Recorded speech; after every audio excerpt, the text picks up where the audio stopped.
So yeah, I chose this topic specifically about sperm processing routines because I've been in enough IVF centers now to recognize that most centers are not strong on spermatology.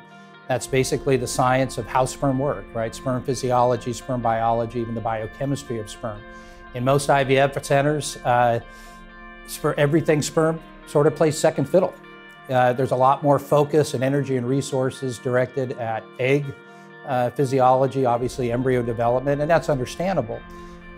Sperm kind of become an afterthought in some programs. You certainly want to do what you can to process and get good sperm, but really thinking about the physiology of sperm in your processing routines and how you're selecting sperm for treatment and assisted reproduction is really important.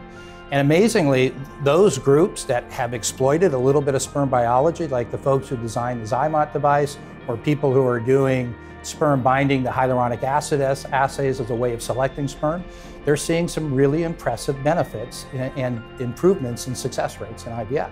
Seminal plasma is this amazingly complex fluid. The biochemical activity and the molecules that are in it, we're still trying to figure out. And there's been some really good science being done with seminal plasma and its constituents and how it benefits reproduction. I think the problem with assisted reproductions or centers, fertility centers, is we may not be thinking about seminal plasma in the right context, meaning that we might be thinking of seminal plasma as this medium that sperm are normally used to. But if we really think in the right context, sperm don't incubate in seminal plasma, either in the male or in the female reproductive tract after copulation. So we're creating a very non-physiologic situation where we're collecting a semen specimen into a cup and letting all of those constituents of seminal plasma and sperm mix together. That doesn't happen in nature, and it actually can present some physiologic issues for sperm.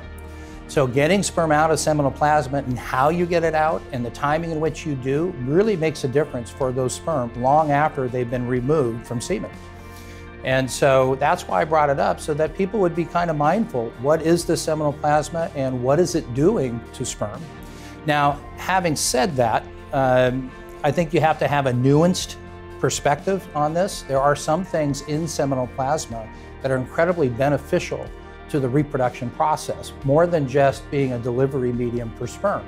And so there are some molecules in seminal plasma, if we can find a way to incorporate those and bring those forward with the sperm, then things like IUI and maybe even IVF to some degree could be benefit from that.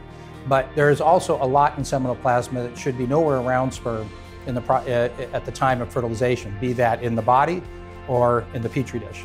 The future of sperm processing methods, I do think it's wide open. There's still a lot that needs to be done. There are some very interesting and exciting technologies that are starting to be applied to the processing and selection of sperm, specifically for things like ICSI IVF. With respect to IUI, we're not that far off. I think, at least in principle, the Zymote device, which that separates a very high quality number of motile sperm they're mostly normal in shape and function. That seems to work pretty well with IUI. They're not perfect, but IUI works well when you have just lots of sperm numbers. Not all the sperm have to be perfect. The non-perfect sperm seem to help in the process as well with intrauterine insemination. But with ICSI IVF, there is no one-size-fits-all processing method. There's nothing that can go from a semen specimen to highly selected sperm that are highly functional. So you'd have to kind of combine a couple of technologies that are presently being used.